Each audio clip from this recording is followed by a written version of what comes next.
Supplemental affidavit. I, Ramil L. Madriaga of legal age, Filipino and with address at care of Annex 2 BJMP Camp Bagong Diwa, Taguig City, after having been duly sworn in accordance with law, do hereby state: 1. I am currently a detainee at Camp Bagong Diwa, Taguig City, for charges of criminal case number RMNL-22-05157-CR and R-MNL-22-05158, pending before the Regional Trial Court, Branch 21, RTC Manila. 2. On November 29, 2025, for Attorney Cynthia Biñas Pentonal on the same day, in my affidavit, I narrated my involvement with then President Rodrigo Roa Duterte, PRRD, his daughter Sara Duterte, Sara, other members of their family, and their close associates. More specifically, I provided a personal account of the various works I did for the aforementioned individuals, including campaign and organizing activities, intelligence gathering and sabotage, and transportation of large sums of money under the direct instructions of either PRD or Sara. 3. With my consent, my affidavit was submitted and referred to the Office of the Ombudsman through a letter dated December 15, 2025. 4. After I executed my affidavit, I learned that Sara denied any affiliation with me and that she has no personal or professional relationship with me. She added that she has never given me any instruction of any kind. 5. I received through my counsel a copy of complaint dated March 4, 2026, filed by Sara or BP Sara herself before the Office of the City Prosecutor, Taguig City, for perjury. In her complaint, BP Sara reiterated that she has no personal or professional relationship with me. In fact, prior to the dissemination of the Madriaga affidavit, BP Sara had no recollection of knowing, meeting, or interacting with me. 6. However, her denial of any affiliation with me is absolutely false. She lied under oath in her perjury complaint against me. Hence, I decided to execute a supplemental affidavit providing further details on the narration I made in my previous affidavit with additional accounts of other orders, tasks, or works given to me by either PRD or Sara or BP Sara. Engagement activities with President Rodrigo Roa Duterte. 7. Prior to the 2016 national elections campaign, I was working for then Congressman Roylo Goles as one of his political officers specializing in intelligence gathering and sabotage operations. Congressman Goles decided to support the candidacy of PRRD. Hence, he introduced me and endorsed my services to PRRD during their meeting at the latter's residence in Taal Street, Bangkal, Davao City, around the 2015 or early 2016. He mentioned to PRRD that I was previously under detention and that I later survived death row. Congressman Goles also added that I am his #1 asset in the National Security Council during his time as National Security Advisor. 9. When PRRD was elected president, Cong Goles' brother, Ferdinand Goles, was appointed as a member of the Board of Directors of the Base Conversion and Development Authority, BCDA. On the other hand, PRRD directed me to serve as a counterintelligence agent for the National Security Council. 10. However, I was never under the employ of the Office of the President or any government agency. Instead, I was directly employed by PRRD. I received my salary from a certain Canlas, a PNP officer, previously from Davao, at the start of every month in the amount of 100,000 pesos to 150,000 pesos in cash. 11. As part of my duties, PRRD specifically instructed me to monitor, operate, and sabotage former Senator Trillanes. However, PRRD was apprehensive in ordering the assassination of Senator Trillanes because of the latter's support and contact in the armed forces of the Philippines. 12. Sometime in 2018, PRRD asked BP Sara, to go to his home in Taal Street, Bangkal, Davao City, to discuss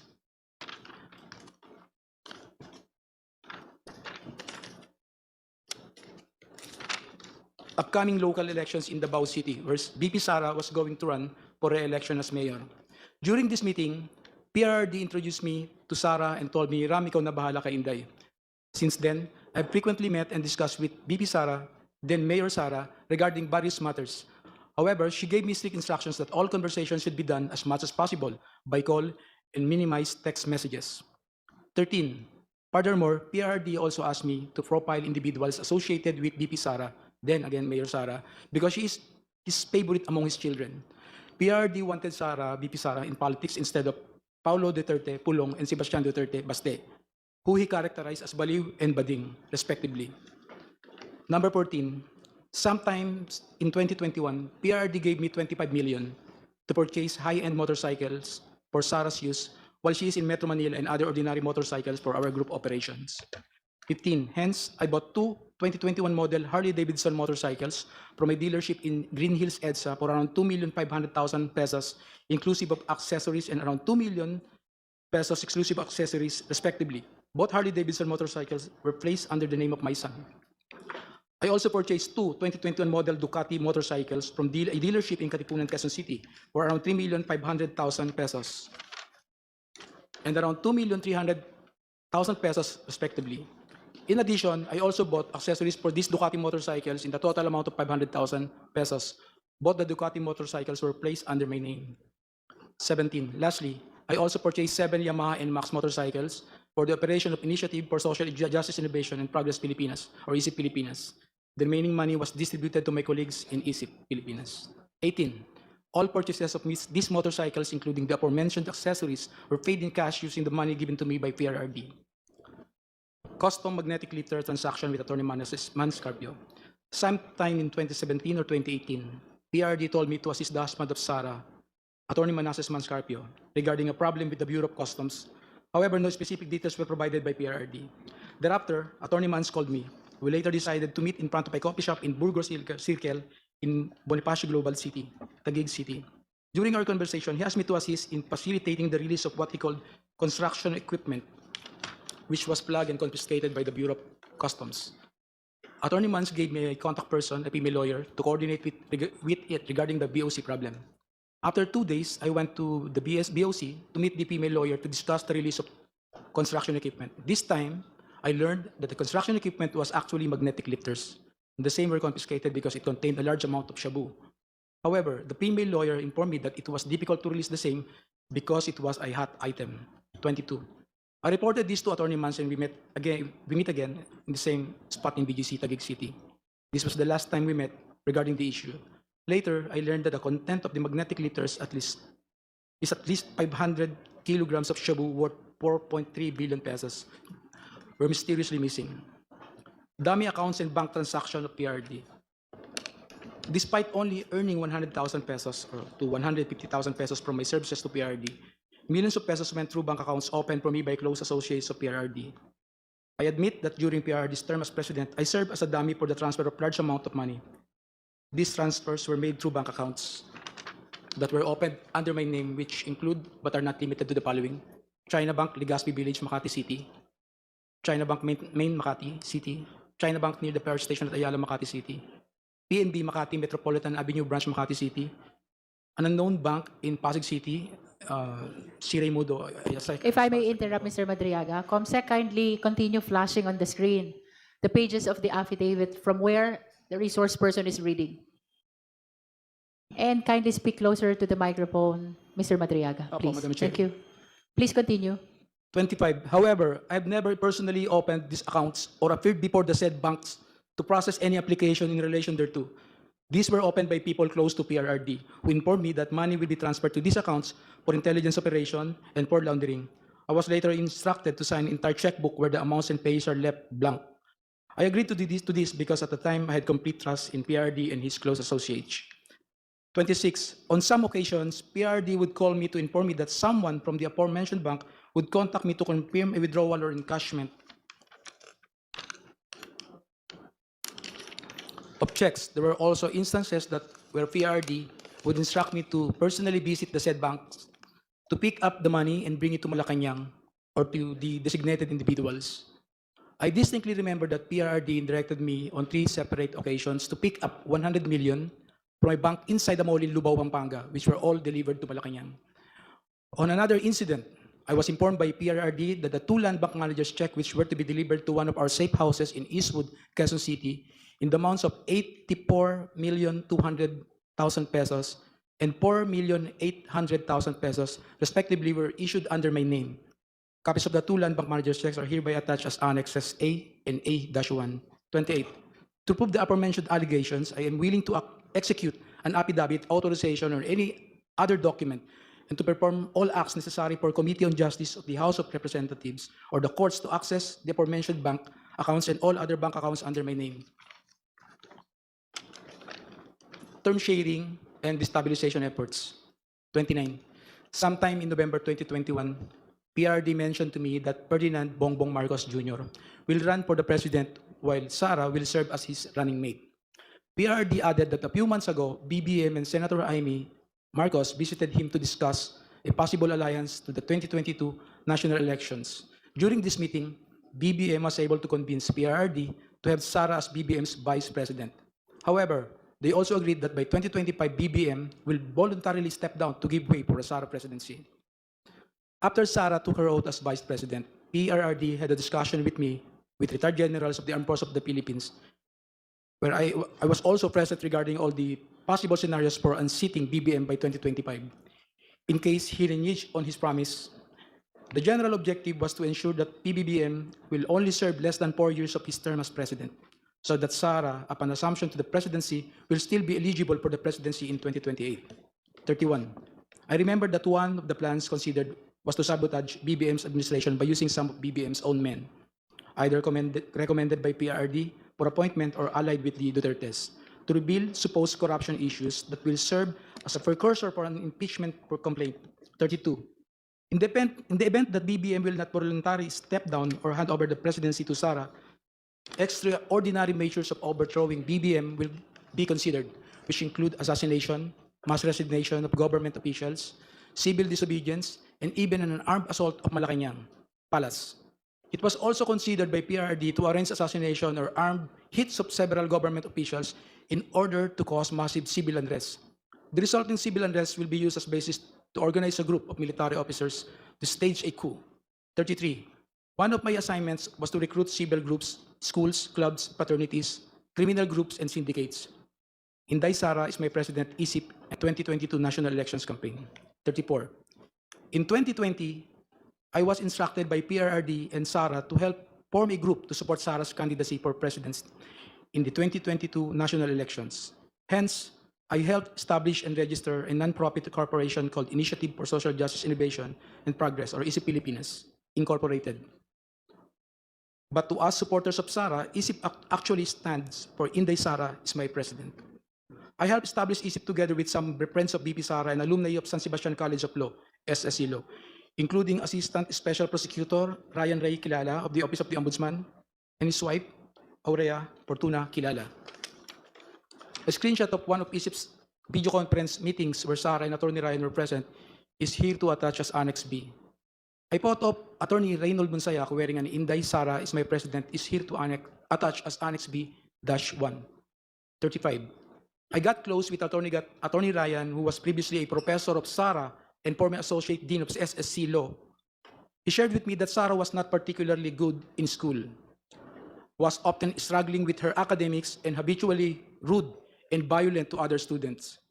Hence, Attorney Ryan used his influence in San Sebastian College of Law to ensure that Sara received passing grades despite her poor academic performance. 36. Attorney Ryan and his wife became quite close to me and my family that they agreed to serve as godparents in my son's wedding. A photo of Attorney Ryan and Rhea taken during my son's wedding is here to attach as Annex C. Shortly after we organized ISIP, I was informed by PRRD that funding will be made available for the activities of ISIP through the contribution of his friends and supporters. One of those friends and supporters is Lin Wei Zhong, who was the financial officer of Parmalee Pharmaceuticals. Sometime in June or July 2021, PRD informed me that someone will call me to directly coordinate the turnover of 175 million to fund ISIP's organizing efforts, promotional and campaign activities. Thereafter, a man called me to proceed to the basement parking of Seda Hotel, Quezon City, to pick up the said amount. Thus, I hurriedly went to the place with my cousin Rosendo Madriaga. As I recall, the money was placed inside several large backpacks and bags, which were handed to me at basement of parking of Seda Hotel, Quezon City. I loaded the same to my white Toyota Land Cruiser. Lin Wei Xiong was present when I received the said amount together with 2 other individuals. He then asked me where will the money be used. I informed him that this will be used to fund election of Sara, to which he replied, good, good. 40. I directly brought this money to my house for safekeeping. Thereafter, I used this money to fund the campaign activities of ISIP across the country and to establish, organize, and maintain its chapters for the purpose of promoting Sara's presidential bid in 2022 national election. Some of these chapters include Quezon, Binangonan, Bicol, Antipolo, Quezon City, Zambales, Leyte. Photos of East Filipinas activities are here to attach as annexes D to D-7. 41. The expenses for the activities include costs for merchandise, travel, accommodations, rental fees for offices, lump sum distribution to identified leaders, who in turn pledged to organize for SARA in their respective communities, and allowances of volunteers and organizers. However, upon the request of Attorney Ryan, I personally delivered 15 million to him in his office at the Office of the Ombudsman. From time to time, PRD would talk to me to check if there is still sufficient funding for ISIP. When the initial amount funding ran out, I promptly informed him and he directed me to get another 100 million pesos from Maestrado Lim, who we call Tanda, at the Hyatt Regency in Bonifacio Global City, Taguig City. The money was placed in several bags and were handed to me by Maestrado Lim. 43. I distinctly remember Maestrado Lim because he previously mentioned during one of our meetings in Davao City that he hated Filipinos in general and Filipino businessmen in particular, stating that peste yung mga Pilipino, yung mga businessman walang kwenta. Aside from Lin Wei Zhong and Maestrado Lim, I also remember that Michael Yang, a very close friend of PRRD who was frequently in Malacanang, also provided financial support to ISIP Filipinas. 45. On September 29, 2021, and despite our extensive campaign activities, I was informed by Sara that she will no longer run for president and will instead run for as BBM's vice president in 2022 elections. This decision caused deep frustration among the members of ISIP. Hence, we organized a video conference with Sara where I personally asked her to reconsider her decision, as we have already poured some substantial effort toward promoting her candidacy for president through ISIP. During our video conference, I also noticed the painting I personally gave her as a gift. A screenshot of our video conference is here to attach as Annex A.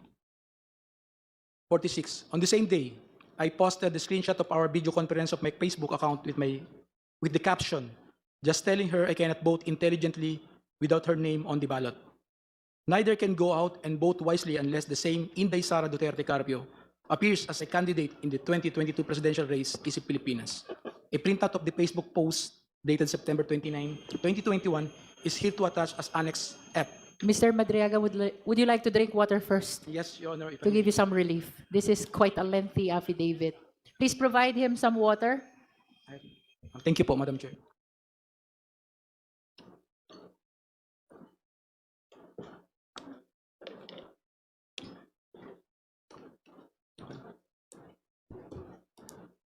Can I proceed, Madam Chair? Yes, you may.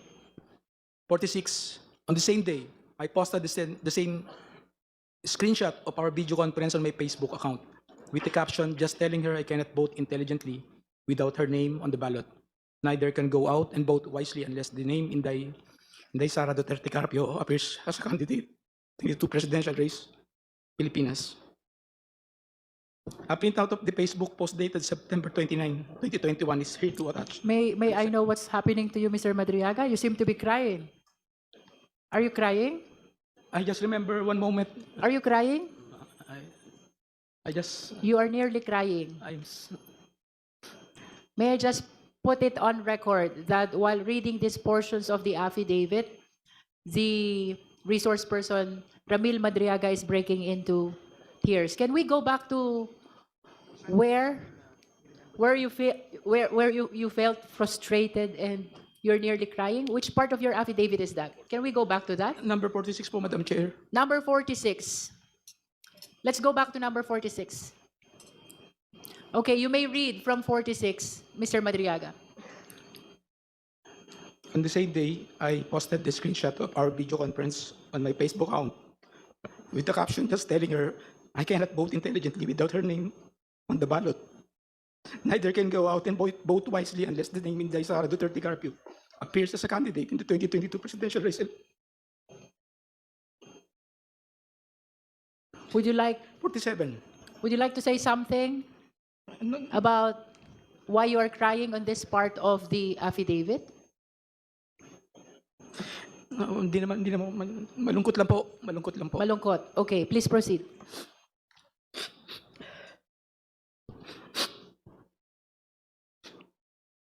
Madam Chair, can we allow the witness to please? Honorable Dumogan. Thank you, Madam Chair. Can we allow the witness to please get his Yes. composure before he will continue? Yes, we are temporarily suspending to give time to Mr. Madriaga to console himself.